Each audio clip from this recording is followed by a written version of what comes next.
সাফ কথা।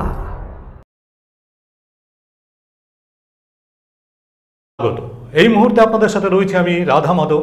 শুরু করছি আজকের সাফ কথা। আজকে আমাদের ভারত টিভির স্টুডিওতে যে বিশেষ রাজনৈতিক ব্যক্তিত্ব উপস্থিত হয়েছেন তার সঙ্গে প্রথমে আপনাদের পরিচয় করিয়ে দিই। রয়েছেন আমাদের উত্তর দিনাজপুর জেলার বিশিষ্ট রাজনীতিবিদ শ্রী অমল আচার্য মহাশয়। অমলদা, আপনাকে ভারত টিভিতে স্বাগত।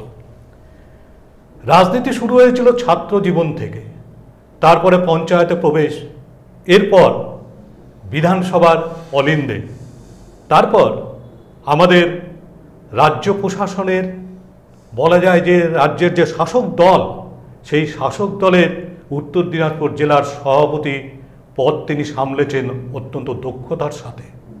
সেই রাজনৈতিক ব্যক্তিত্বের সঙ্গেই আমরা আজকে আলোচনা প্রসঙ্গে যাব এবং জেনে নেব তার বিগত দিনের কর্মকাণ্ডের সমস্ত কাহিনী। কিন্তু দুঃখের বিষয় যে এই আমাদের রাজনীতিবিদ বেশ কিছুদিন ধরে তিনি সরাসরি বা সক্রিয় রাজনীতি থেকে নিজেকে একটু গুটিয়ে রেখেছিলেন। তাই তার কাছে আমরা যাব এবং তার কাছ থেকে আমরা জেনে নিব আগামী দিনে তার রাজনৈতিক পরিকল্পনা। অমলদা, আপনি তো ইটাহারের ছাত্র জীবনের যুব রাজনীতি থেকে শুরু করে তারপরে পঞ্চায়েতে অনুপ্রবেশ ঘটেছিল এবং সেখানে প্রতিরাজপুর পঞ্চায়েতে আপনি দীর্ঘ 4 বারের প্রধান ছিলেন। এবং একটা কথা আছে যে পঞ্চায়েত প্রধান থেকেই আপনার যে রাজনীতির যে একটা পরিসর শুরু হয়েছিল, সেখানে অমল আচার্যই ছিল সকলের প্রধান হিসেবে ব্যক্তি। তারপরে আপনার বিধানসভায় অনুপ্রবেশ, আপনি বিধানসভায় এলেন, আপনি উত্তর দিনাজপুর জেলার তৃণমূলের সভাপতি পদ সেটাও দক্ষতার সাথে সামলেছেন, রায়গঞ্জ পৌরসভার প্রশাসকও ছিলেন। এই যে এত কিছু যে দায়িত্ব আপনি একসময় পালন করে এসেছেন, তো এই আসার জন্য আপনি যে উন্নয়ন কাজগুলো করেছেন এর মধ্য দিয়ে যদি কিছু একটু আপনি বলেন যে আপনি কী কী উন্নয়নের মধ্যে করেছেন এই কর্মকাণ্ডের মধ্যে। প্রথমে আপনি ইটাহারে বলেন, ইটাহারের কী কী উন্নতি আপনি করেছিলেন। দেখুন, পঞ্চায়েত যখন ছিলাম, পঞ্চায়েতে 6 টার্মের বেশি প্রধান ছিলাম, 1978 থেকে 79 থেকে। যখন বিধানসভায় 2011 সালে বিধায়ক হলাম, তখন আমাকে প্রধানশিপে রিজাইন করতে হয়। সে টার্মটা আমার পূর্ণ হয়নি। পঞ্চায়েতে নিজের অঞ্চলকে সাজিয়ে এবং আরও সব পঞ্চায়েত সমিতি, পঞ্চায়েত সবাইকে মোটামুটি আমরা পরামর্শ দিতাম। তাতে ইটাহারকে, প্রতিরাজপুর পঞ্চায়েতকে একটা মডেল পঞ্চায়েতে আমি নিয়ে গিয়েছিলাম। তারপরে 2011 সালে বিধানসভায় গিয়ে, যেহেতু ইটাহারের গোটা ব্লকের মানুষের সুখ দুঃখ, তাদের অবস্থা এবং কোন অঞ্চলের প্রাকৃতিক কি, ভৌগোলিক কি অবস্থান, সব চিন্তা করে যে কাজগুলো আমার পক্ষে করণীয় ছিল, বিশেষ করে পানীয় জল একটা বিরাট ফ্যাক্টর ছিল আমাদের কিছু কিছু অঞ্চল, জয়হাট, ছয়গড়া, মারনায়, বিভিন্ন অঞ্চলে এত লেয়ার ডাউন হতো যে খরার সময় জল পাওয়া যেত না। এইভাবে 12টা জিপিতে আমি জনস্বাস্থ্য কারিগরি দপ্তর থেকে, তখনকার মাননীয় মুখ্যমন্ত্রী তখন জনস্বাস্থ্য মন্ত্রী ছিলেন সুব্রত মুখার্জি, প্রয়াত স্বর্গীয় সুব্রত মুখার্জি, তার পরিকল্পনা করে বেশ প্রথম পানীয় জলের কষ্টের জন্য আমি প্রায় প্রতিটা জিপিতেই, সুরন 2টা খালি করতে পারিনি, বাকি সব জিপিতেই আমি পিএইচই প্রকল্প করেছিলাম। এবং যোগাযোগ ব্যবস্থা এটা ঢেলে যতগুলো ন্যাশনাল থেকে কমিউনিকেট করার ছিল রাস্তাগুলো, সব রাস্তাগুলোকে আমি একটা, কখনো উত্তরবঙ্গ উন্নয়ন দপ্তর থেকে, কখনো RIDF ফান্ডের মাধ্যমে থেকে আমি এই রাস্তাগুলোকে একটা পরিষ্কার করে বেশ একটা সুন্দর রাস্তায় করি। তার পাশাপাশি লিঙ্ক রোডগুলোকেও আরও সুন্দর করে তৈরি করা শুরু করি। যেখানে সবথেকে দুর্গম ছিল গুলন্দর 2 এবং জয়হাট এবং ছয়গড়া, যেগুলো লাল মাটি, বর্ষার সময় মানুষ চলতে পারতো না, এঁটেল মাটি, সেখানে আমি সম্পূর্ণ যোগাযোগ ব্যবস্থা একটা বিপুল পরিবর্তন এনেছিলাম পাশাপাশি এই অঞ্চলগুলো বিদ্যুতের যে অভাব ছিল, এই গোটা ব্লককে একটা পূর্ণ বৈদ্যুতিকরণ 220 থেকে 440 লাইনে ডাইভার্ট করা এবং শেষে ভোল্টেজ ড্রপিং শুরু হয় দুর্গাপুর সেক্টর এবং আমাদের মারনাই জয়ার ছয়গড়া সেক্টর। আমি মারনায় একটা সাবস্টেশন নতুন তৈরি করে ওইখানকার বৈদ্যুতিক ভোল্টেজকে বাড়িয়ে ওখানকার মানুষের অনেক সুবিধা হয়েছে এখন, কারণ ওদের বাতি জ্বলা না জ্বলা সামিল ছিল। এটা একটা বলতে পারেন। আর 10 বছর বিধানসভায় ছিলাম, এর মধ্যে 8খানা ব্রিজ করেছিলাম আমি, যে ব্রিজগুলো দিয়ে মানুষের যোগাযোগ ব্যবস্থা, যার মধ্যে পাড়ারিপুর, কচুয়া, বড়বেল্লা, দুর্লভপুর, নড়িহার, এই মানে 8খানা ব্রিজ, ছয়গড়া, মোটামুটি 8খানা ছোট বড় ব্রিজ আমি তৈরি করেছিলাম মানুষের যোগাযোগ ব্যবস্থা উন্নতির জন্য। আর আমাদের কয়েকটা অঞ্চল ছিল, আপনারা তো জানেন 17 সালে বিধ্বংসী বন্যা হয়েছিল ইটাহারে। সেই সময় প্রায় 15-16 দিন ধরে আমি 4-5খানা বোট নিয়ে বোটের উপরে থেকেই মানুষকে যতটা পেরেছি তাদের পানীয় জল থেকে খাওয়া শুকনো ড্রাই ফ্রুট বিলি করে বেরিয়েছি। তার মধ্যে যে অঞ্চলগুলো বেশি ক্ষতিগ্রস্ত হতো, সুরন, গুলন্দ 2, মারনাই, এইসব এলাকায় আমি কিছু ভাঙন রোধের জন্য ইরিগেশন দপ্তর থেকে বোল্ডার পেস্টিং করে, যাতে নদীর ভাঙন রোধ করে বসবাস বাড়িকে রক্ষা করা যায়, সে কাজগুলো আমি করেছি। বলতে পারেন ইটাহারে মানে ইটাহারে ইনফ্রাস্ট্রাকচারটা তৈরি করার জন্য আপনি কাজ করেছেন। এবং পাশাপাশি ইটাহারে যে ব্লক প্রাথমিক স্বাস্থ্য কেন্দ্র ছিল, সেটাকেও আমি চেষ্টা করে তখনকার সরকারের সহযোগিতা নিয়ে ওটাকে গ্রামীণ হাসপাতালে রূপান্তর করেছি। এবং ইটাহারে এর মাঝখানে আরেকটা কাজ আপনি করবার চেষ্টা করেছিলেন, যদিও কাজটা এখনো হয়নি, যে আমাদের রায়গঞ্জ বারসই এই যে রাস্তাটা, এই রাস্তাটার জন্য আপনার আমি জেলার ইয়েতে যখন ঢুকবো, তখন আমি যেহেতু জেলার দায়িত্বে ছিলাম, আর তখন একটা টিম, আমরা চোপড়া থেকে ইটাহার পর্যন্ত এই যে 9টা ব্লক, 9টা বিধানসভা, আমরা একটা টিম। এখানে কয়জন বিধায়ক আমাদের পক্ষে, কয়জন পক্ষে নেই সেটা বড় কথা ছিল না, ছিল জেলার মানুষের উন্নয়ন করা। ইটাহারে মানুষের, ইটাহার চৌরঙ্গি উল্কা মোড়ের উপরে যে বাস স্ট্যান্ড, সেখানে একটা বাস স্ট্যান্ড মার্কেট করে অনেকটা মানুষকে একটা রিলিফ দিয়েছি।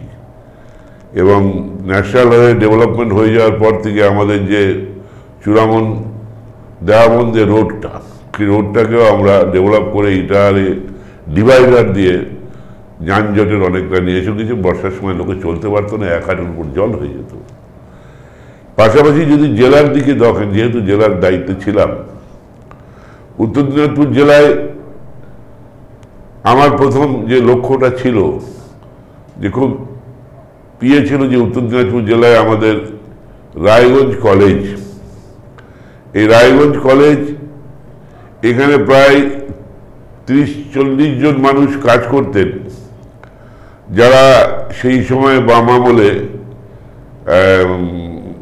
কি বলবো না, পার্ট টাইমার হিসাবে ঢুকেছিলেন, প্রফেসর এবং গ্রুপ CD কর্মী। তাদের নিয়ম ছিল তখন গভর্নমেন্টের, যে কলেজ একটা টাকা দেয়, একটা গভর্নমেন্ট একটা শেয়ার দেয়, কিন্তু দীর্ঘ 12-14 বছর ধরে তারা গভর্নমেন্ট শেয়ারের টাকাটা পায় না। কি কারণ না, যেহেতু রায়গঞ্জ কলেজটার নামই হয়ে আছে রায়গঞ্জ ইউনিভার্সিটি কলেজ, এই ইউনিভার্সিটি কথাবার্তার জন্য ওরা গভর্নমেন্ট শেয়ার পাচ্ছে না, কারণ ইউনিভার্সিটিতে একটা স্বয়ংশাসিত সংস্থা, মানে এটা একটা ইউনিভার্সিটি, উত্তরবঙ্গ ইউনিভার্সিটির ক্যাম্পাস ছিল, ক্যাম্পাসে ছিল না। এরা তৎকালীন শিক্ষামন্ত্রী বার্ত বসুই ছিলেন।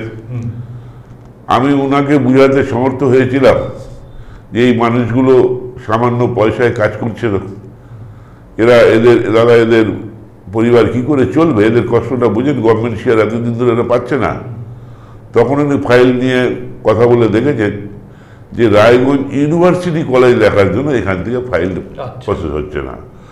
তখন আমাকে উনি বললেন যে ওদের চিন্তা নেই, আমি উত্তরবঙ্গের ভিসিকে বলে দিয়েছি উত্তরবঙ্গ থেকেই এদের টাকাটা শোধ করবে। তখন আমি ওনার কাছে অ্যাপ্রোচ করি যে আমাদের জেলা থেকে প্রচুর ছেলে মেয়ে শিলিগুড়ি ইউনিভার্সিটিতে পড়তে যায়, বাইরে পড়তে যায়। তো এইখানকার যে জনসংখ্যা, উত্তর দিনাজপুর জেলার শিক্ষায় পিছিয়ে আছে, তো একটু উচ্চশিক্ষার জন্য এটাকে কি একটা ক্যাম্পাস করা যায় না? বলছে এটা ভালো প্রস্তাব, আমি দেখছি, আমি সিএম এর সঙ্গে কথা বলে দেখছি। আর এখানে একটা মানে সমস্ত খেয়েটে বামফ্রন্ট আমলে স্পিনিং মেটেরিয়ালটাকে শেষ করে দিয়েছিল একটা শিল্প। রায়গঞ্জে উত্তর দিনাজপুর জেলায় একটাই শিল্প, উত্তরবঙ্গেই বলতে পারেন চা শিল্পর পরে এই রায়গঞ্জ স্পিনিং মিল। সেখানেও প্রায় 1000-1200 কর্মী যারা মাঝে মধ্যেই মায়না পায় না, মানে 6 মাস 9 মাস ধরে মায়নাই তাদের হয় না। এই দুটো জিনিস নিয়ে আমি তখনকার ফিনান্স মিনিস্টার অমিত মিত্রকে কথা বলেছি কি বলবো ভাই, ওটা তো নন প্ল্যানে চলে গেছে, ওটা মিলটাকে খেয়ে সুতা তৈরি হয়েছে, সুতা বিক্রি হয়েছে, ফান্ডে জমা পড়েনি। এটা একটা খুব লাভজনক মিল ছিল এবং এই সুতার ভীষণ চাহিদা ছিল।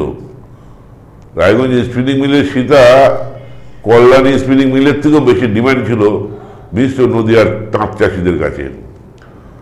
তো যাই হোক, তাদের বকেয়া টাকা শোধ করে বসে বসে মায়না নিচ্ছে, এই দুটো ব্যাপার। যখন মুখ্যমন্ত্রীকে প্রথম রায়গঞ্জের সফরে আনি তখন আমি আবেদন করেছিলাম যে রায়গঞ্জ ইউনিভার্সিটি মেডিকেল কলেজ আর এই স্পিনিং মিলকে অন্য জায়গায় লোকগুলোকে কাজ করার, বেকার বসে বসে মায়না দিয়ে কী হবে দাদা।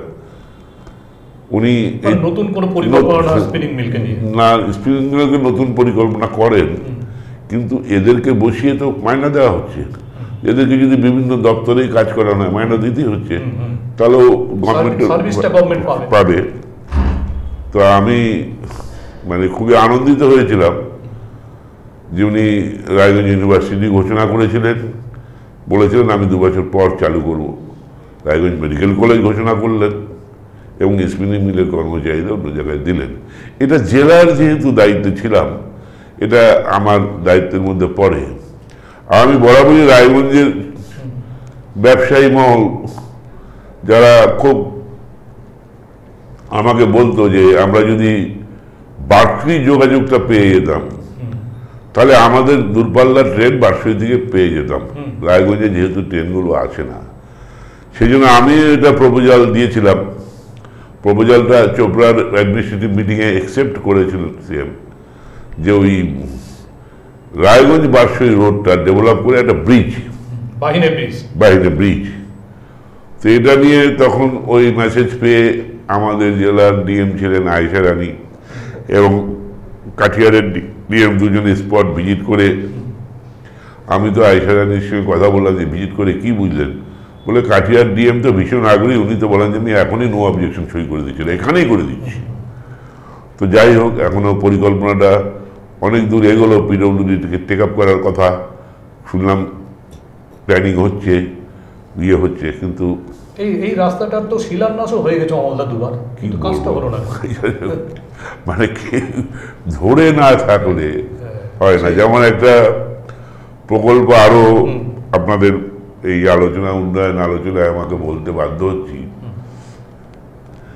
যে রায়গঞ্জ লাইন বটগেজ হয়ে গেছে, যদিও এটা প্রিয়রঞ্জন দাসমন্ত্রী থাকাকালীন বটগেজ লাইনটা করেছেন, আর গাজল ব্রডগেজ হয়ে গেছে। তখন রেলমন্ত্রী মাননীয় মুখ্যমন্ত্রী মমতা ব্যানার্জি ছিলেন।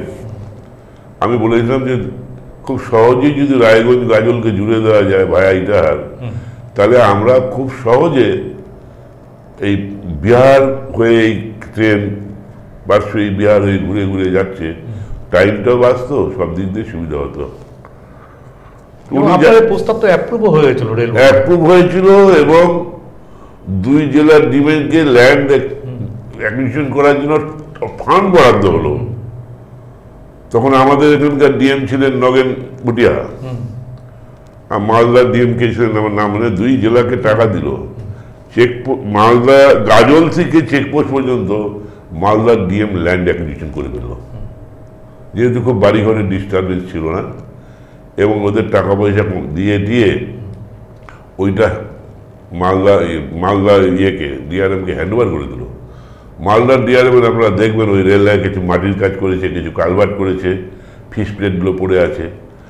আমাদের ডিএম অমলদা, আপনি এখন যে রাজনীতি থাকুন না কেন, এই যে ইটাহারের যে উন্নয়ন, এই যে ইটাহারের রেল কানেক্টিভিটি, যেটা নিয়ে আপনি প্রথম আন্দোলন করেছিলেন এবং আপনি মমতা বন্দ্যোপাধ্যায়ের নজরে এনেছিলেন, অ্যাপ্রুভড হয়েছে, এটা কি এখনো ধরে রাখবেন এই ডিমান্ডটা?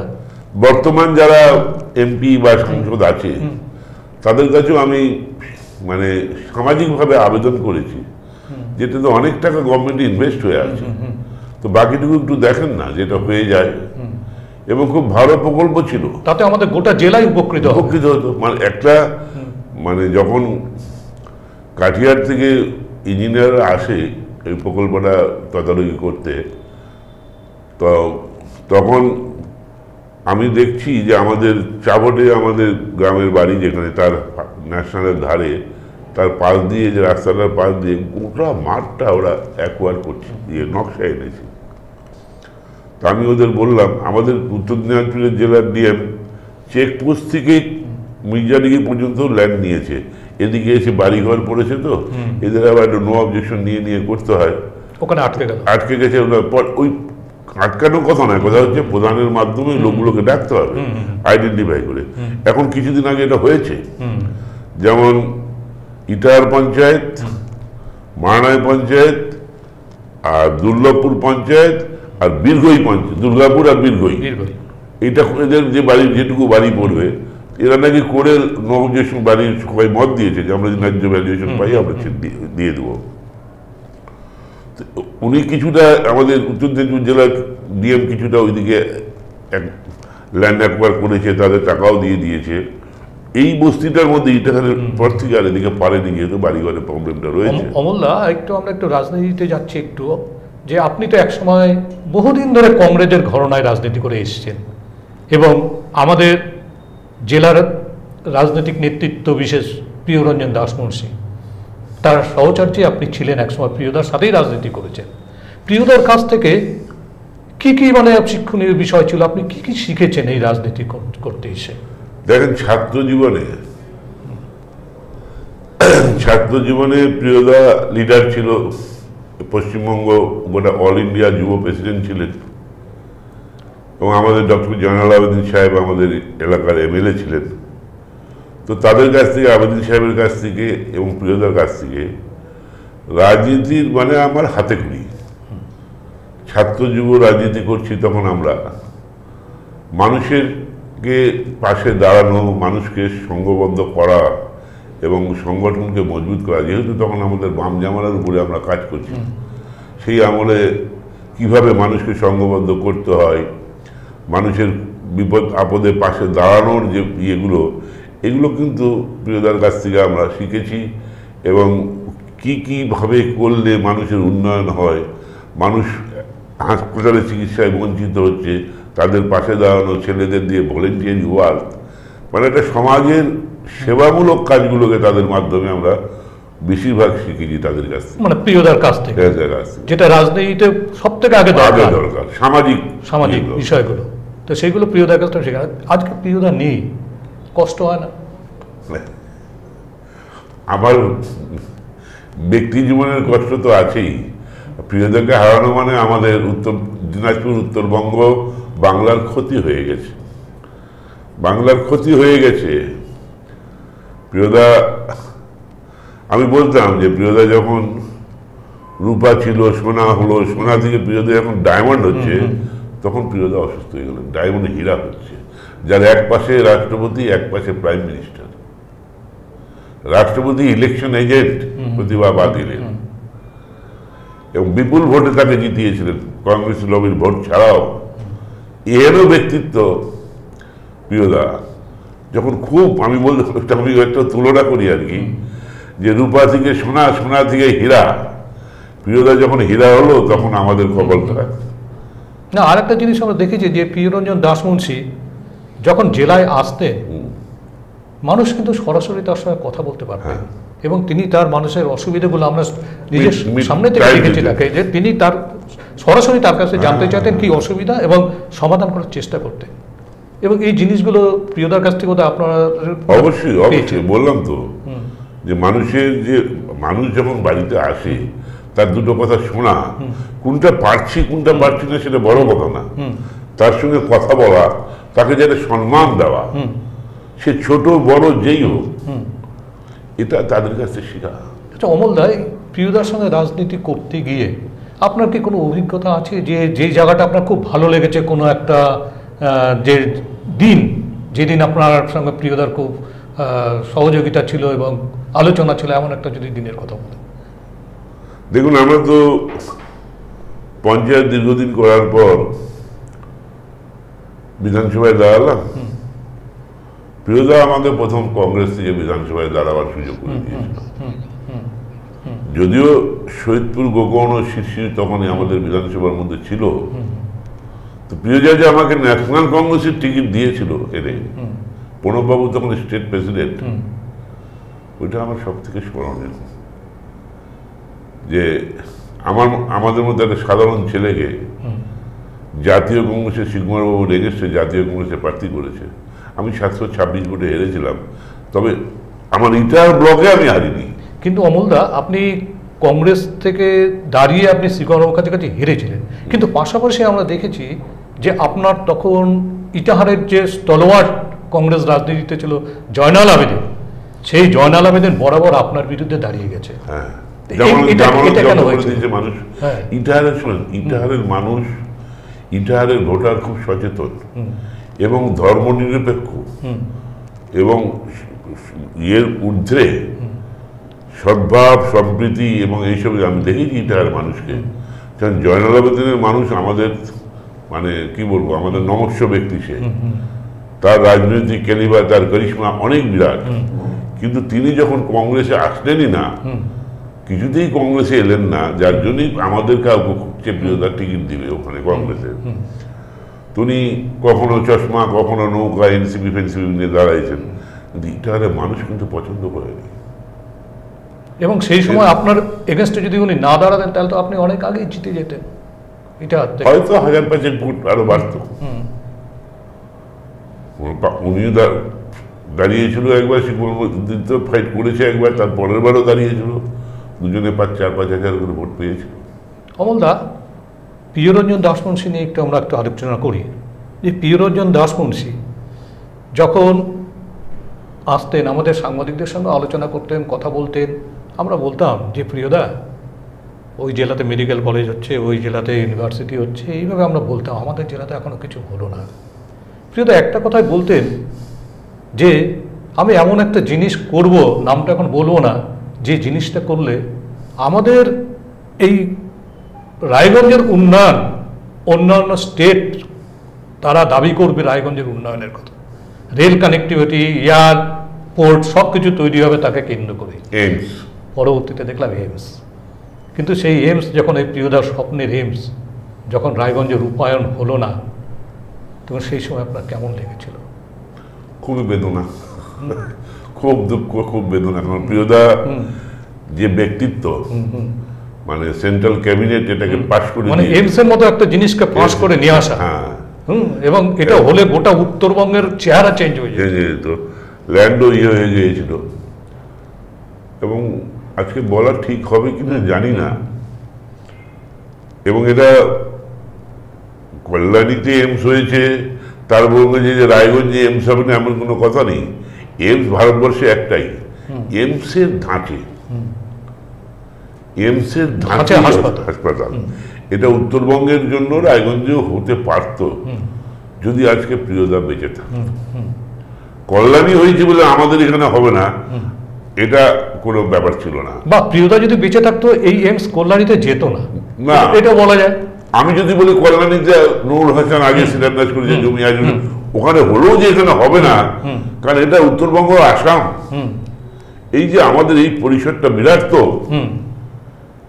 এটা আলাদা। অনেক সময় উত্তরবঙ্গ মনে করেন আমরা আলাদা রাজ্য চাই, কিন্তু রায়গঞ্জে এইমস হলে, কল্যাণী হয়ে বলে এখানে হবে না, এরকম কোনো সেন্ট্রাল গভর্নমেন্টের গাইডলাইন নেই যে রাজ্যে একটাই হবে।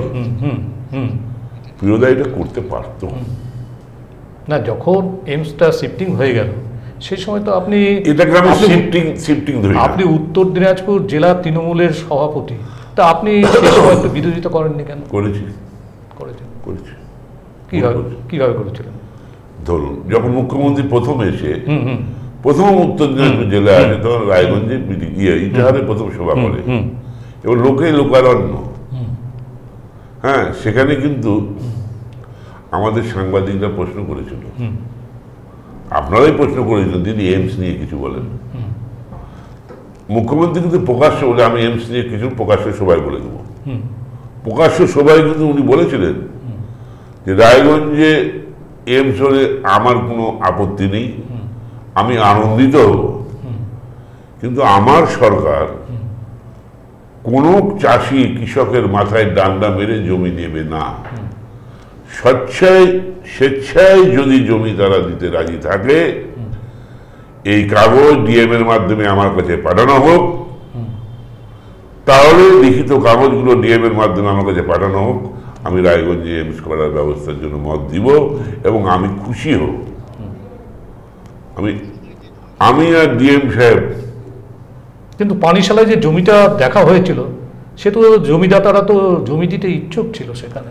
শুনে না ভিতরের কথা, যেটা পানিশালার জমি, যেটা সেই জমিটা শীতগ্রামের জমিটা এনএইচের পাশে, সেই জমিটা বেশ কিছু বড় বড় লোকে কিনে নিয়েছে জাস্ট প্রমোটারি করার জন্য। আমি ডিএম সাহেবকে বলেছিলাম, আমি না পলিটিক্যাল ম্যান, সিএম এত সুন্দর একটা প্রপোজাল দিল, আমরা তাদের একটা নবাব জিনে সাদা কাগজ একটা বান্ডেল ফাইল পাঠান না। অনেক চেষ্টা করুন, কিন্তু তাদের কাছ থেকে পাইনি।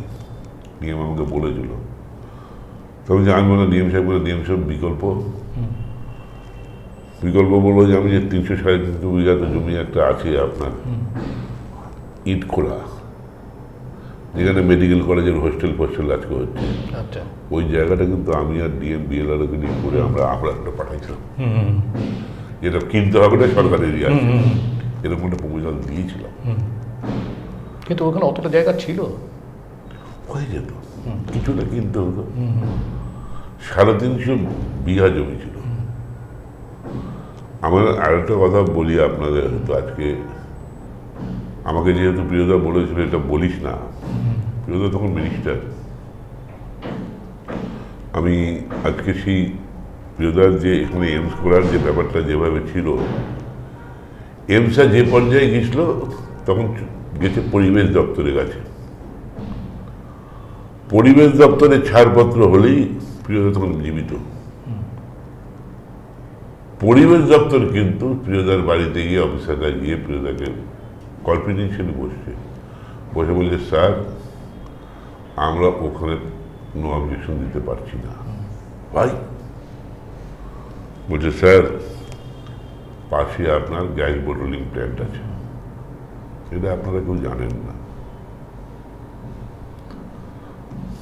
উইদিন 1/2 কিলোমিটার আজকে গ্যাস বোটলিং প্ল্যান্ট আছে স্যার, আমাদের ওটা উল্লেখ করে দিতে হবে, তাহলে কিন্তু ওটা জায়গা হবে না, আপনি বিকল্প জায়গা দেখুন স্যার।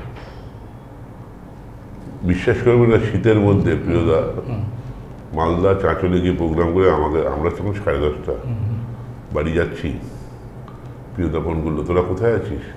আমি, দাদা এই ক্লাব বন্ধ টন্ধ অফিস বন্ধ করে বাড়ি যাচ্ছি।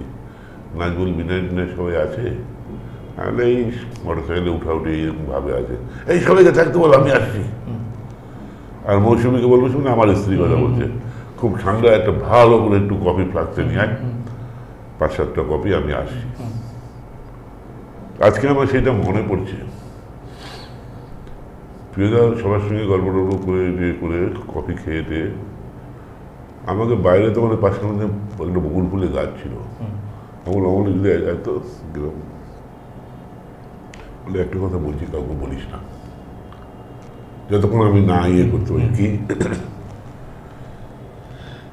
এমসির জায়গাটা তো পরিবেশের ক্লিয়ারেন্সে আটকে গেছে এই গ্যাস বোটলিং প্ল্যান্টের জন্য, কিন্তু ইটাহারে দুর্গাপুরে এই বছর আমি চাচ্ছি না অন্যদিকে নিয়ে যেতে, আমি চাচ্ছি এদিকেই থাক, দুর্গাপুরে আশপাশ দিয়ে রায়গঞ্জ সাব ডিভিশনের মধ্যেই চাচ্ছিলেন যে একদম যে কোনোভাবে কোনো ল্যান্ড হবে না, 300-400 বিঘা জমি।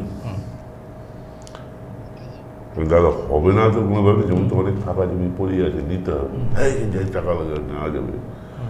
আমি বলি, হবে দাদা। তার মধ্যে দাদা 100 বিঘা জমি কিন্তু ফ্রি পেয়ে যাবে। এই কীরকম? মানে আমাদের যে কৃষি খামারটা আছে, যেখানে আমি কিষাণ মান্ডি ফান্ডি করেছি পরে, এটা আপনি ফ্রি পেয়ে যাবেন। তার সংলগ্ন মানে ওটা গভর্নমেন্ট ল্যান্ড ব্যাংক ছিল, গভর্নমেন্ট ল্যান্ড, ওটা গভর্নমেন্ট ল্যান্ড, সেন্ট্রাল স্টেট গভর্নমেন্টের কাছে ই করতে হবে, ওটা পারচেজের কোনো ব্যাপার নাই। কারণ স্টেট গভর্নমেন্ট যদি সেন্ট্রাল গভর্নমেন্ট কম্পিটিশন নেয়, another question, government to get exam ব্যাপারটা। বলে দেখ তো, মনে মনে রাখ তোরা একটু, এখন কাউকে বেশি বলিস না, অনেকে দুঃখ পাবে। আমি তো দাদা চোপ্ট হয়ে গেল, মনের কথা মনেই রাখছিলাম। আমি যতদিন বেঁচে ছিল কাউকে বলতে পারিনি। আচ্ছা অমলদা, আপনি ইটাহারে বিধানসভার এমএলএ ছিলেন এবং একই সাথে ছিলেন উত্তর দিনাজপুর জেলার তৃণমূলের সভাপতি, কিন্তু তা সত্ত্বেও আপনাকে 2021-এ সেখান থেকে শাসক টিকিট দেয়নি। এর পেছনে আপনি কারণ কি ভেবেছিলেন? দেখুন, আমার তো তৃণমূল কংগ্রেস করাতে আমি দীর্ঘ 1998 সালের আগে আমি যুব কংগ্রেসের দায়িত্বে ছিলাম। ইটাহারের ব্লকে যুব কংগ্রেস ছিলাম, তখন এখানে তিলকপুরী প্রেসিডেন্ট ছিলেন। তো আমি তখন থেকেই মমতা ব্যানার্জির সঙ্গে ডাইরেক্ট সম্পর্কটা আমার ছিল। এবং আপনাদের হয়তো মনে আছে, মমতা ব্যানার্জি তখন একটা জনসংযোগ যাত্রা কোচবিহার থেকে কাকদ্বীপ করছিলেন যুব কংগ্রেস নেত্রী হিসাবে। তখন প্রত্যেকটা জেলায় একটা করে জনসভা করছেন, আর বাই রোড সব করতে করতে, জনসংযোগ করতে করতে যান। আপনি ইটাহারে করেছিলেন একটা জনসভার, মনে আছে? কেউ নিবে না কোনো ব্লক নিবে না, সোমেন মিত্র, জয়নাল আবেদিন সাহেবদের ভয়ে। কিন্তু এরাও কংগ্রেস, এটা যুব কংগ্রেস। আমি জেলা মিটিংয়ে বললাম যে আমি ইটাহারে করবো। দু একজন জেলার নেতা প্রেসিডেন্টে আমাকে বলছে, তোমাদের জয়নালদা খেয়ে ফেলবে। আমি হোয়াই? সম্ভবত সরাইদিঘির কাছে মিটিংটা হয়েছিল, হাই স্কুল মাঠে। হাই স্কুল মাঠে, হাই স্কুল মাঠে একদম জনারণ্য করে দিয়েছিলাম। আমার বাড়িতে খুশি হয়ে, এত খুশি হয়েছে যোগ থেকে দিদি, যে একটা ব্রিগেড করে গেলাম। বক্তব্যও ভালো করেছিল এবং আমার বাড়িতে এসে বসে অনেকক্ষণ মাদের সঙ্গে গল্প করে। এবং তারপর থেকে মমতা বন্দ্যোপাধ্যায় কিন্তু আপনাকে খুব ভালোবাসতো, এবং যখনই মিটিংয়ে আসতো কোথায় অমল আগে খোঁজটা নিত। এবং এই যে যুব কংগ্রেস থেকে সম্পর্কটা আবার 98 সালে চলে গেল তৃণমূল, 1 জানুয়ারি জয়েন করলাম এই শহীদ মিনার ময়দানে। তারপর থেকেও আমার সুখ দুঃখ বেদনা নির্দেশ দিদির সরাসরি আমার কাছে, আমার যা বলার সরা দিদির কাছে। তো আমি 11 সালে এই যে কংগ্রেসের সিট রফা হচ্ছে, তো যেহেতু তার আগে 6 সালে বিধানসভায় আমি স্বাস্থ্যপতি ইটাহার থেকে কংগ্রেস হেরেছিলাম এবং পশ্চিমবঙ্গের মধ্যে সব থেকে কম ভোটে কংগ্রেস প্রার্থী হারা, তো ভেবেছিলাম এই সিটটা বোধহয় কংগ্রেস রাখবে। আমি টিএমসি চলে গেছি, ঠিক আছে কংগ্রেস রাখবো, কংগ্রেস রাখলে প্রার্থী আমি হতে পারবো। কিন্তু 5-4 রফা হলো, 4টা তৃণমূল নেবে, কংগ্রেস যেটাতে হেরেছে সেগুলোও নেবে, কংগ্রেসের জিতা সিট কংগ্রেস নিক। লাস্টের দায়িত্ব বললো আমাদের বৌদি দীপা দাস মুন্সির উপরে, মানুষ বিয়া, তখন আমার হাল ছেড়ে দিল। আমরা বৌদি ইটাহার বাদ দিয়ে দিবে, চোপড়া বাদ দিয়ে, এটা তো বৌদির 7টার মধ্যে নেই। তো গেল, কি করবো ভাই, আমি খুব আফসোস। আমি ভেবেছিলাম পশ্চিমবঙ্গে গত 6 সালে সব থেকে কম ভোটে তুমি হেরেছো, দেখো। তারপরে তৃণমূলে আছি, তৃণমূলের প্রধান আছি।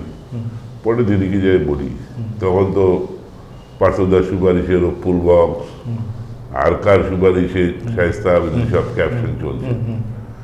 আমি দিদিকে যাই বলি, দিদি ইটাহারটা কি, তখন দিদি বলেছিল আমাকে, তখন রেলমন্ত্রী শপথ নিয়ে যেদিন এসেছিল, রেলমন্ত্রী রেল অফিসারদের মিটিং করেছিল বাইরে। আচ্ছা তুই যা।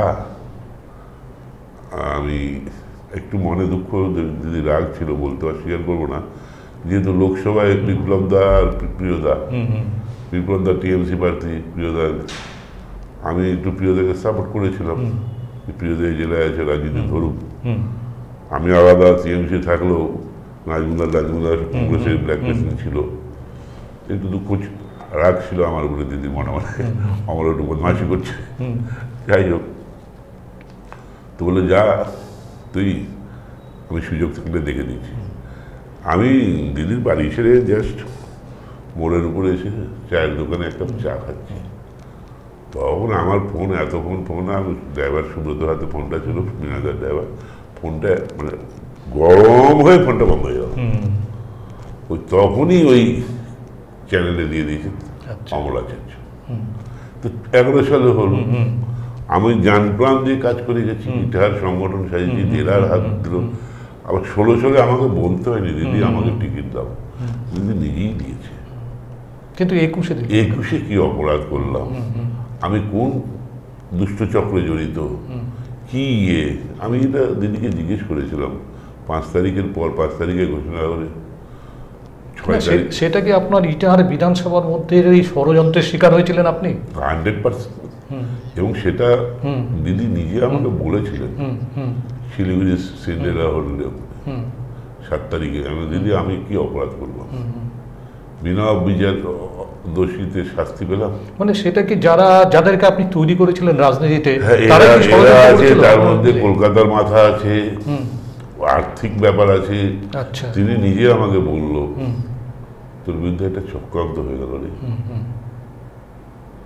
সুপ্রিমো আপনি, আমি তো কাউকে নেতাদের তেল বলি না, সুপারিশ নেই না, আপনার সঙ্গেই পার্টি করছি, আপনার সঙ্গেই আছি, আপনি বলছেন চক্রান্ত হয়ে গেল, তো কাকে আর বলবো। তারপরে আপনি দেখলাম যে ওয়েট না করে বিজেপিতে জয়েন করে গেলেন। বিজেপির জোটগানে আপনার কি কোনো ভুল ছিল? না না, বিজেপির জয়েনটা শুনে ভোটের 3 দিন আগে ওখানে একটা স্ট্রিট কর্নার করছিল বিজেপি, দেবশ্রী, সুকান্ত আর কে সব মিলে। ওরা আমার 200-300 ছেলে, যুবক ছেলেরা যারা আমার সঙ্গে ফলোয়ার ছিল, তা আমার বাড়ি থেকে টেনে আনলো। আচ্ছা, দল এখনো আপনার জন্য ভাবলো না, বহুদিন বাদে ভোট, আপনি কি করছেন, চলেন আপনি। এই যে একটা মানে এদের রোজ থামাতে গিয়ে মানে ওরা আমার বিরুদ্ধে গিয়ে মানে অমলদাকে ক্যান্ডিডেট করেনি মোদের একটা 3 দিনের বিজেপি সাজলাম। 3 দিন একটু ঘুরলাম, পরের দিন তো একদিন পরে তো ভোট, ওই দিন তো প্রচার নাই, বললাম একটা বিজেপি 72,000-এ পৌঁছে গেল। যেখানে 15, 20, 22-এর মধ্যে বিজেপির ভোট থাকে, সেখানে বিজেপির ভোট 72,000-এ পৌঁছে গেল। হয়ে অমলদা বলছে আচ্ছা দিয়ে এবার। আচ্ছা, এরপরে আপনি কি আবার মূল স্ট্রিম মেন স্ট্রিমে তৃণমূলে কি ফেরবার চেষ্টা করেছিলেন? দিদি নিজেই বলেছিল আমি সব ঠিক করে নিচ্ছি। দিদি বলেছিল তুই দাঁড়া, আপনার সাথে সুব্রত বক্সী, ফিরহাদ হাকিম, এমনকি মমতা বন্দ্যোপাধ্যায়ের ভালো সম্পর্ক, কিন্তু আপনি এখনো ফিরতে পারছেন না কেন? এটাও কি চক্রান্ত হচ্ছে কোনো? একদম একদম। তাছাড়া কি মমতা ব্যানার্জি আমার সামনে তো বক্সিটাকে বলে দিল যে অমলকে এই করে নাও, ওদের সঙ্গে একটু কথা বলে নিও, অমলকে নিয়ে নাও। ওরা বারবার পিটিশন দেয় বক্সিকে নিয়ে। মানে এখন তো তৃণমূলের রাজনীতিটা খানিকটা খাবো রাজনীতি না, মানে অমরাজি এলে যে এই ধরনের কাজগুলো করতে দেবে না। রাস্তা আজকে করে আসবো, কালকে রাস্তা উঠে যাবে, ওখানে 15%, ওখানে 20%, ওখানে ঠিকাদারের হাতে পড়ে থাকছে 30%, 40%, তা ও রাস্তার কাজটা করবে না, ও প্রফিট করবে। আপনার যে এখন ইটাহারের যে এমএলএ আছে, তাকে আমরা দেখছি মাঝে মধ্যেই বিভিন্ন রাস্তা উদ্ঘাটন করছেন, শিলান্যাস করছেন, এবং এই পর্যায়গুলো চলছে। তো সেই ক্ষেত্রে এই উন্নয়নের ক্ষেত্রে আপনার ইটাহারের এমএলএকে আপনি কত মার্কস দেবেন? না, আমার কোনো মার্কস দেওয়ার ব্যাপার নেই, আমার কোনো মার্কসের মধ্যেও পড়ে না। কারণ কি, পঞ্চায়েতে একটা গলি বানাচ্ছে, ওটা পঞ্চায়েত প্রধান করবে, পঞ্চায়েতের লোক করবে। যার পঞ্চায়েতের টেন্ডারগুলো তার ভাইয়ের নামে নিতে হয়, যার সমস্ত টেন্ডার তাদের লাগে, তো তাকে মার্কস দেওয়ার কি আছে? ওগুলো তো আমি কোনোদিন উদ্বোধন করতে যাইনি। পঞ্চায়েতকে স্বাধীনভাবে তাদের কাজ করতে ক্ষমতা, ওই পঞ্চায়েতে যা কাজ হবে ওই পঞ্চায়েতের বেকার ছেলেমেয়েরা সেই কাজগুলো করবে, 2 পয়সা পাবে। চাকরি তো সবাইকে দিতে পারছে না, কিন্তু সবই আমাদের লাগে। এই চিন্তা থেকে আমার মার্ক কি আছে? আচ্ছা অমল, মানুষ দিবে। আপনি রায়গঞ্জ মিউনিসিপ্যালিটি একসময় অ্যাডমিনিস্ট্রেটর ছিলেন, এবং আপনার অ্যাডমিনিস্ট্রেটর থাকাকালীন তারপরে একটা বোর্ড তৈরি হলো এবং ইলেকশন হলো, এবং সেই ইলেকশনের বিরোধীদের অভিযোগ আছে যে সেটা নির্বাচনকে শাসক শ্রেণী প্রহসনে পরিণত করেছিল। এবং তারপরে যে দেখা গেল যে সেই 5 বছর যাওয়ার পর আবার অ্যাডমিনিস্ট্রেটর চলে এলো এবং সেই অ্যাডমিনিস্ট্রেটর 3 বছরের উপরে চলছে। এই যে ভোট হচ্ছে না এবং বা 2017 সালে যে ভোটের যে প্রহসনে পরিণত করা, এইটার পেছনে যেহেতু আপনি তার আগে অ্যাডমিনিস্ট্রেটর ছিলেন, আপনার কি কোনো সময় লিঙ্ক ছিল এটার সাথে? কোনো মানে লিঙ্ক বলতে মানে বলছে যে জেলা সভাপতির নির্দেশেই ভোট লুট হয়েছে, এরকম কোনো মানে এরকম মানে বিরোধীদের বক্তব্য ছিল সেই সময়। দেখুন, যে সময় আমি প্রশাসক ছিলাম সেই সময় যে ইলেকশনটা হয়েছে,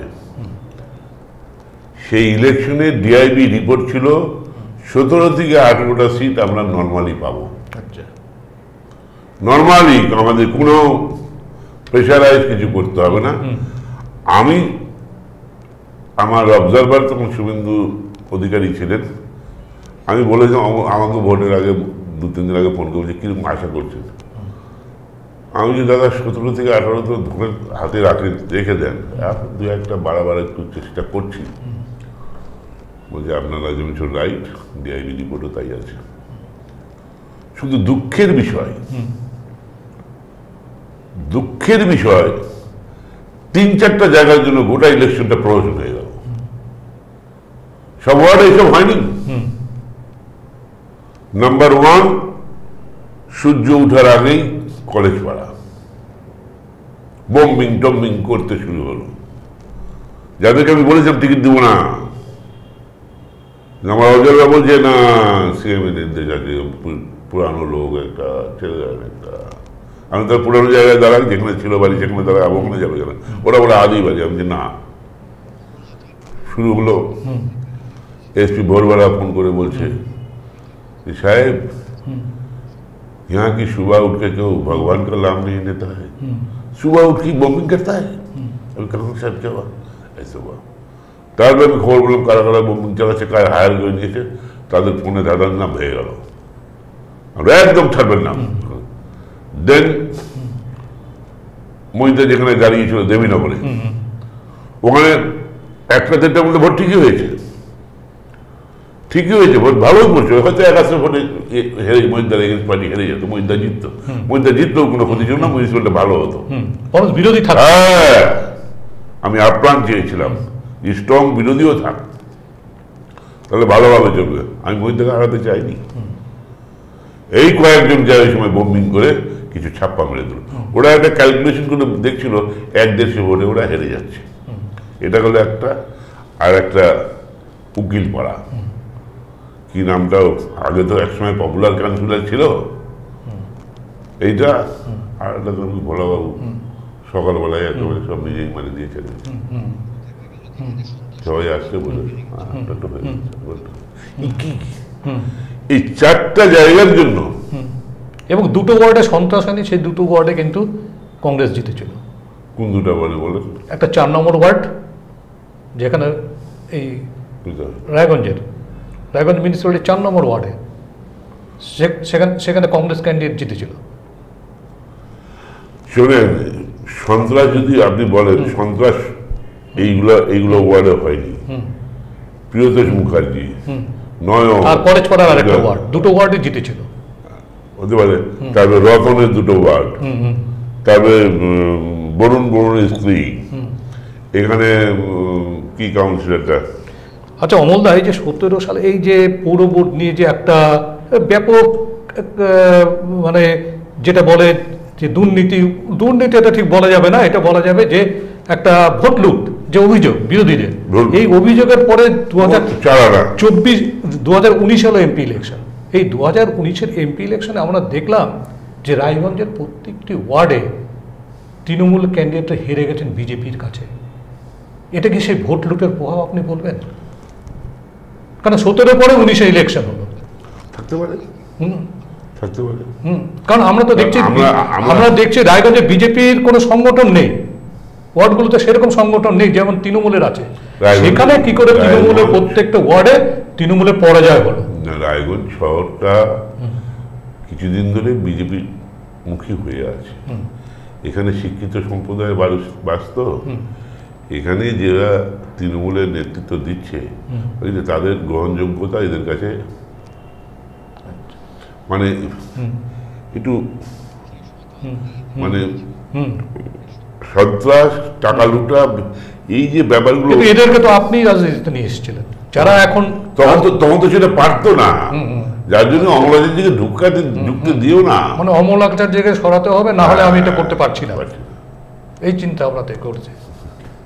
তো যাদেরকে আপনি তৈরি করেছিলেন তারা যখন আপনার বিরুদ্ধে চক্রান্ত করে, তো তখন আপনার দুঃখ হয় না, আক্ষেপ হয় না যে আমি কাদেরকে রাজনীতিতে না? দুঃখ হলো এটাই নাকি নিয়ম, যার উপকার করবে সে যদি সারা না বলে তাহলে কিরকম উপকার করা হলো। এটা আমার বাবা বলতো যে যার উপকার করবি সে যদি তোকে সালা না বলে তাহলে তুই তার কি উপকার করলি। এটা রাজনীতি যারা করে এটা মনে আমাদের ব্যথা লাগে না, আমরা এটা নিয়ে অনুতপ্ত নই, কারণ আমার কর্তব্যটা আমি ঠিক করেছি।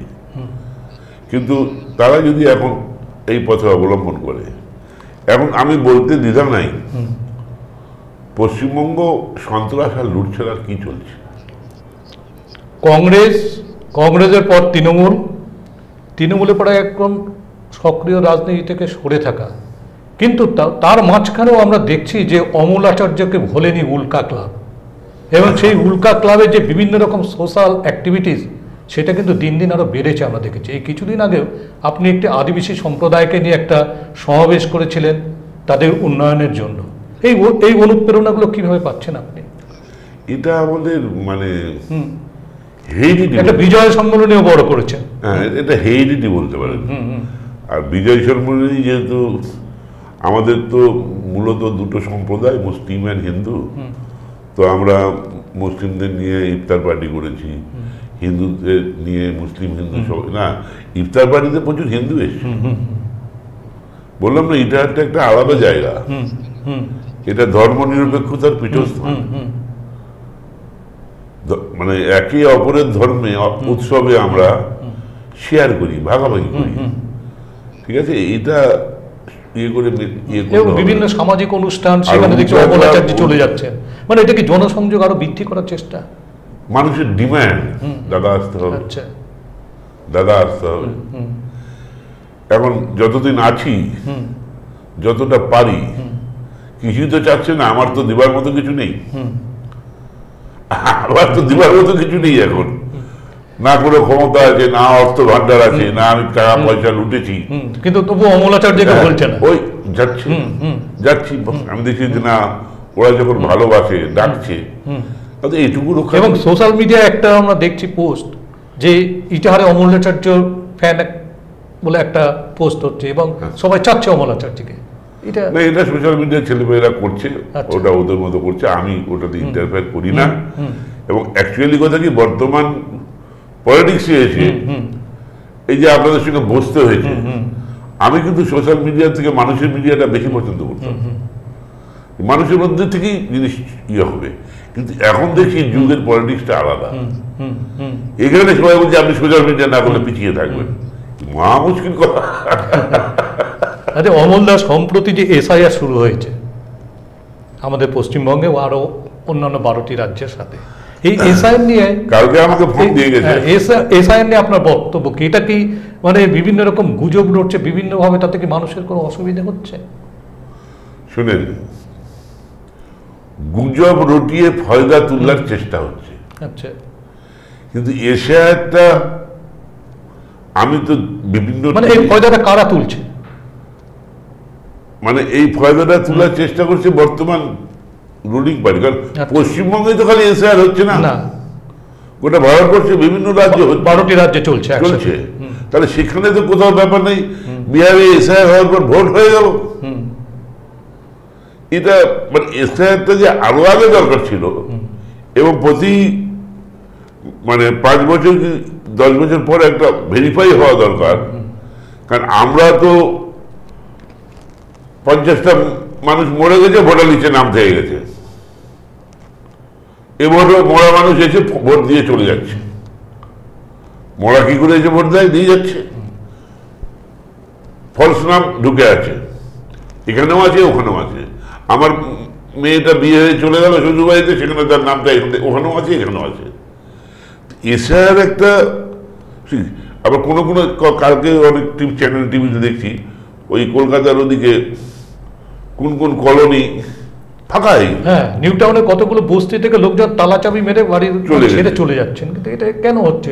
এটা কি আতঙ্কে হচ্ছে? মানে সেই আতঙ্ককে আমি আপনার এটা মনে হয় যে সুপ্রিম কোর্ট একটা ভার্ডিক্ট দিয়েছিল, তাতে বলেছিল কোন মামলা ইয়েতে যে ভারত কোনো ধর্মশালা নয়, যে আমি যেখান থেকে বলে আসি এখানে জুড়ে বসে আমি থাকবো, ভারত কোনো ধর্মশালা নয়।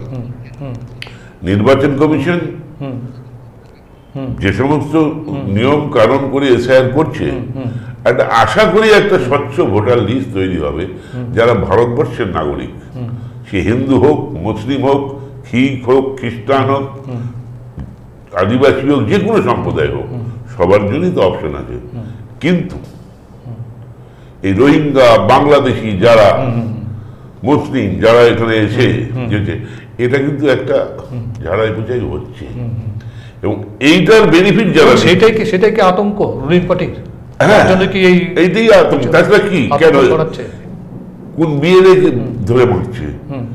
আর এটা কোনো তো জায়গায় শুনিনি। গণতান্ত্রিক দেশে আমাদের সংবিধানে সব দল তাদের স্বাধীনভাবে তাদের কাজ করবে, নিয়ম কানুন বুঝিয়ে রেখে। যত রাজনৈতিক দল আছে সবাই বিএলএ দিবে। এখন তৃণমূলের বিএলএ ধরে ছেলেরা ধরে বিজেপির বিএলএ কে মারছে, কংগ্রেস বিএলএ মারছে। এই জিনিসটা করার কোনো প্রয়োজন নেই। ভোটের আবার তো তৃণমূলের নেতারাই বলছে যে এসআইআর করতে হবে এবং এসআইআর অ্যাটেন্ড করতে হবে। কালকেও সিদ্দিকুল্লাহ চৌধুরী আমাদের ইসলামপুরে বলে গেছে যে সংখ্যালঘু সম্প্রদায়কে সবাই এসআইআর অ্যাটেন্ড করো, না হলে তোমাদের বিপদ ঘনিয়ে আসছে। এরকম বলতে হচ্ছে কেন? কারণ এসআইআর নিয়ে তো তৃণমূল বিরোধিতা করেছিল। একদম একদম, তো এটা বলতে হচ্ছে কেন? এসআইআর যেন না হয়, কোর্ট কাছারি করেছে, সুপ্রিম কোর্টে গেছে, বিরোধিতা করার জন্য মিছিল করছে, আবার তারাই ফর্ম নিয়ে এসআইআর। ভয়টা কোথায়? ভয়টা কোথায়? ভয়টা কোথায়? এসআইআর না করলে তার ভোটাধিকার থাকবে না, এদেশের নাগরিক প্রমাণ হবে না। আর যে নাগরিকদের ডুপ্লিকেট বানিয়ে রেখে যাদের ভোটার লিস্টে নাম তুলে তুমি খাচ্ছ, তাদের ভোটে তুমি যে ফায়দা নিচ্ছ, সেটা তোমার হবে না। ভারতবর্ষের বাসিন্দারা থাকবে, ভারতবর্ষের বাসিন্দারাই তাদের মতামত ভোটের মাধ্যমে প্রয়োগ করবে। পশ্চিমবঙ্গে মানে ওই যে কোন নেতা, বিরোধী নেতা বলছে 1 কোটি নাম বাদ যাবে, আরে 1 কোটির মধ্যে তো 20-25 লাখ মরা মানুষের নাম বাদ যাবে। বিরোধীরা প্রচার করছে, বিরোধীরা বলছে যে এই এসআইআর হলে যে পরিমাণ লোকটা সরে যাবে, তাতে নাকি সরকারের টিকে থাকা সম্ভব না। সেটা তো সময় বলবে, এটা বিরোধীদের প্রচার আর কি। হ্যাঁ, সময় বলবে। আবার এটাও আপনি তো দীর্ঘদিন ধরে রাজনীতি করছেন, আপনার একটা আভাস না কি হতে পারে? এটাও বলবে আপনার সময়। আবার কিছু কিছু ছেলে মেয়ে তো আমাদের ভোটের উপযুক্ত হয়ে গেছে, কিছু নতুন ভোটারও তো বাড়বে। 18 পর যারা হয়েছে তারাও তো বাড়বে না। কাজে একটা মিলে ঝুলে কাজ হবে। তবে কলোনি খালি হয়ে যাচ্ছে, এটা নতুন নতুন লাগছে আর কি। তার মানে জল কতটা ছিল হ্যাঁ, মানে পেশি বল আর 2 নম্বরই ভোটার লিস্ট, এই যে ব্যাপারটা, এটা দিয়ে ভোট করে বোধহয় সামনে বেনিফিট হবে না। এখন মানুষ কোন দিকে সায় দিবে মানুষই বলবে। অমলদা, 2026 ইলেকশন তো চলে আসলো। এই 2026-এ আপনি কি সরাসরি কোনো রাজনৈতিক দলে যোগ দেবেন? সময় বলবে।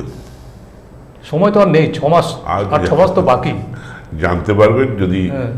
কিন্তু মানুষের খুব চাপ, মানুষের খুব ডিমান্ড, কাজেই সময় অপেক্ষা করতেই হবে আপনাদেরকে। না, যদি আপনাকে যোগ দিতে হয় তাহলে কি কোনো পলিটিক্যাল পার্টির সঙ্গে যোগাযোগ বা কিছু তারা করেছে আপনার সাথে?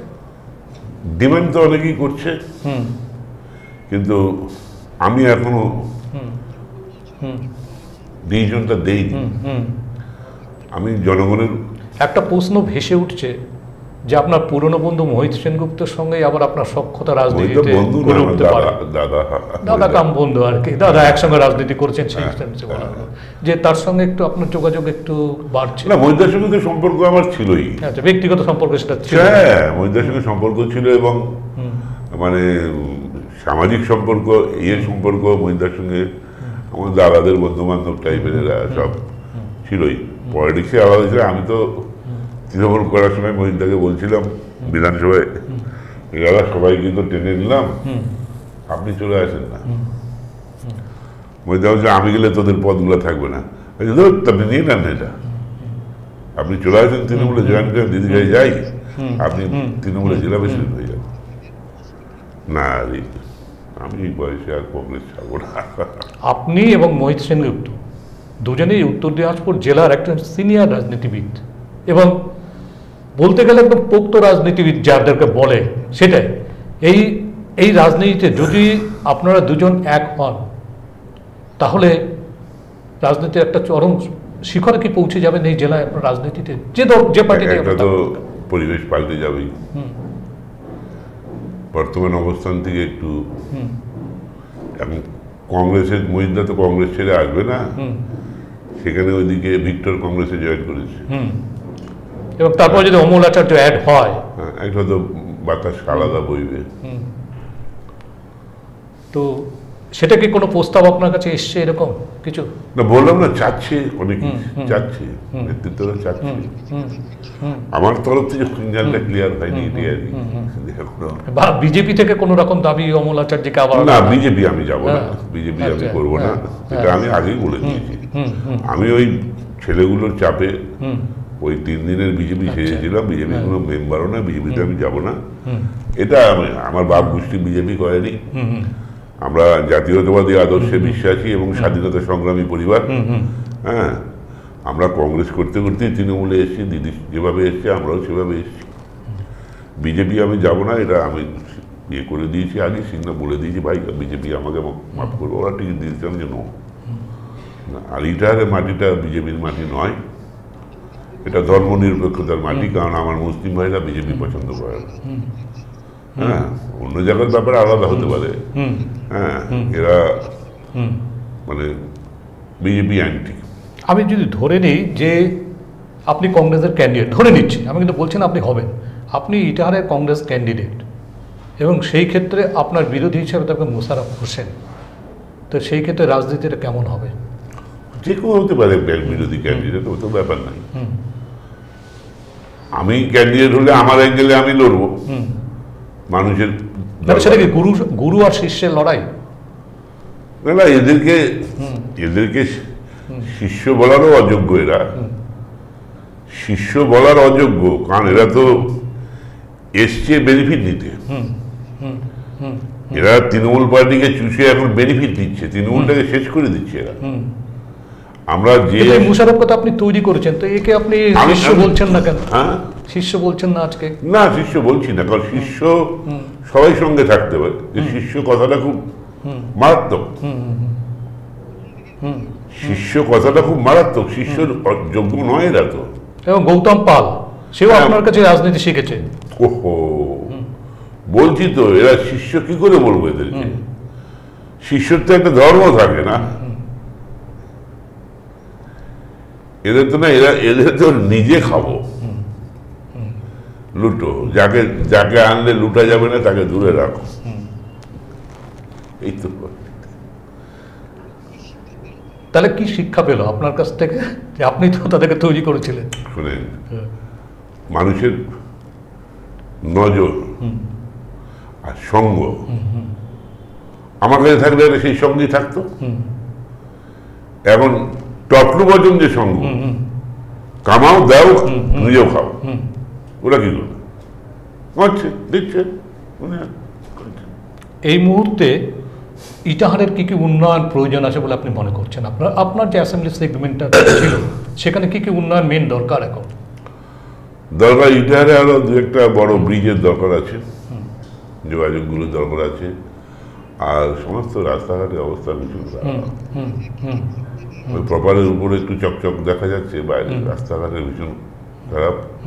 হাসপাতালটা ঠিকমতো গ্রামীণ হাসপাতাল হওয়ার পরে সেই পরিষেবা মানুষ পাচ্ছে না, চটাস করে তাদের রায়গঞ্জ পড়াশ করে ছেড়ে দিচ্ছে, যেগুলো ওখানে সিজার হবে, ডেলিভারি হবে, ইয়ে হবে, গায়ন, মানে হসপিটালে ইনফ্রাস্ট্রাকচারটা একটা বড় করা দরকার। এটা না, ইনফ্রাস্ট্রাকচার বড় আছে, গ্রামীণ হাসপাতাল হওয়ার পর পুরো বড় বিল্ডিং হয়েছে, কিন্তু সেই পরিমাণ ডাক্তার এবং স্টাফ ইনফ্রাস্ট্রাকচারটা নেই। গ্রামীণ হাসপাতাল যেটা গ্রামীণ হাসপাতাল, ওটা স্ট্যাটাস পাল্টেছে গ্রামীণ হাসপাতাল, তার মধ্যে সব বিল্ডিং হয়েছে, সেখানে ওটি আছে, ডাক্তার নেই।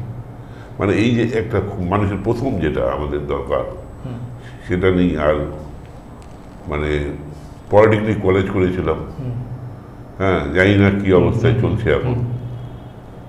গিটার কলেজও অবস্থা, শিক্ষা দীক্ষার পরিবেশটাও ভালো না। তবে গিটারে মূলত একটু হেলথটা আর একটু ডেভেলপ হওয়া দরকার আছে, ভালো ভালো ডাক্তার দিয়ে। মানে ওখানে কথা ছিল না যে ডেলিভারি রুগীকে সিজার করার জন্য রায়গঞ্জ পাঠাতে হবে, ওগুলো ওখানেই হবে সব। এটা মূল ব্যাপার। রাস্তাঘাটগুলো কিছু সংস্কারের দরকার আছে, কিছু ব্রিজ ঘাটের দরকার আছে। হ্যাঁ, মূলত এই জায়গাগুলো একটু ভালো করে দেখা দরকার। পানীয় জলের সংস্কারের কাজ আছে। পানীয় জল ওই যে ছিল রায়গঞ্জে পানীয় জল প্রোজেক্টটা করেছিলাম, কিন্তু যে জায়গায় আছে ওই জায়গায় থেমে আছে।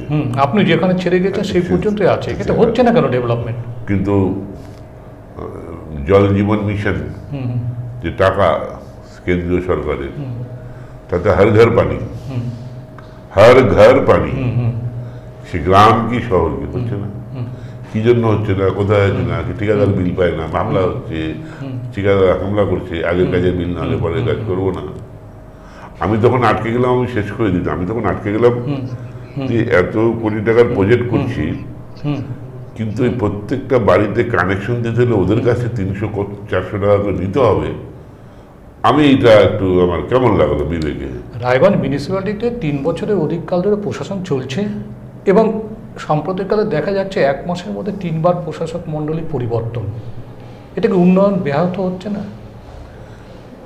মানে শোনেন, যখনই পরিচালক মণ্ডলীর মধ্যে বারবার পরিবর্তন হবে, গোষ্ঠী কোন্দল হবে, তখন তো উন্নয়ন ব্যাহত, এটা স্বাভাবিক। কারণ ইদানিং আমি নির্বাচন হচ্ছে না প্রায় 3.5 বছর ধরে। শুধু রায়গঞ্জ মিউনিসিপ্যালিটি কেন বলছেন? আপনি কোনটা মিউনিসিপ্যালিটি নির্বাচন হচ্ছে? সব তো এইভাবেই চলছে। কোনটা কলেজে নির্বাচন হচ্ছে? কোনটা কোঅপারেটিভ সংস্থাগুলো অনেক নির্বাচনটা করছে না কেন? শাসক শ্রেণী কি ভয় পাচ্ছে পৌর নির্বাচন নিয়ে? আমি মানে পুলিশ প্রশাসন উপর দিয়ে অনেক কিছু চলছে। পুলিশগুলো অসহায় হয়ে পুলিশকে নেতাদের কথায় অনেক কিছুই করছে। আজকে সময়ের অভাবে একটা শেষ কোশ্চেন 1 মিনিটের জন্য আপনার কাছে যাব, যে আপনি সম্প্রতি অনেক জনসংযোগ করছেন, বিভিন্ন জায়গায় যাচ্ছেন, অমলাচার থেকে মানুষ চাইছে, এবং সেখানে গিয়ে মানুষকে কি কি বার্তা দিচ্ছেন যে আগামী 26শে বিধানসভাকে নির্বাচনকে কেন্দ্র করে মানুষকে কি কি বার্তা দিচ্ছেন? না, এখনো 26-এর বিধানসভা নিয়ে তাদের সঙ্গে বার্তা দেয়নি। তারা আমাকে কিভাবে দেখছে, আচ্ছা, তাদের ভালোবাসা দোয়া আমার প্রতি কি আছে, তারা কি চাচ্ছে, এটাই আপাতত। মানে তাদের চা পাওয়া কি আছে সেটাই জেনে নেওয়া বিধানসভার আগে, তার পরবর্তীতে আপনি ডিসিশন নেবেন আপনি কি করবেন। তো ধন্যবাদ অমলদা, আপনার মূল্যবান সময় আপনি এই ভারত টিভির অনেকক্ষণ স্টুডিওতে এসে আপনি আমাদের সঙ্গে সাক্ষাৎ করলেন, আমাদের দর্শকদেরকে আপনি সমৃদ্ধ করলেন রাজনৈতিক আলোচনায়। নমস্কার, ভালো থাকবেন, সুস্থ থাকবেন, সবাই সুস্থ থাকবেন, দেখতে পাবেন ভালো থাকবেন।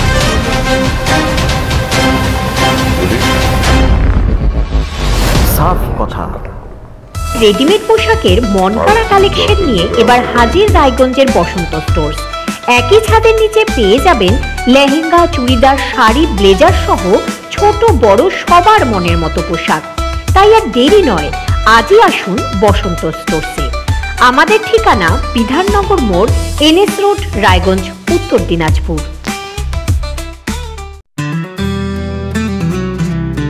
গ্রসারি থেকে কসমেটিক্স,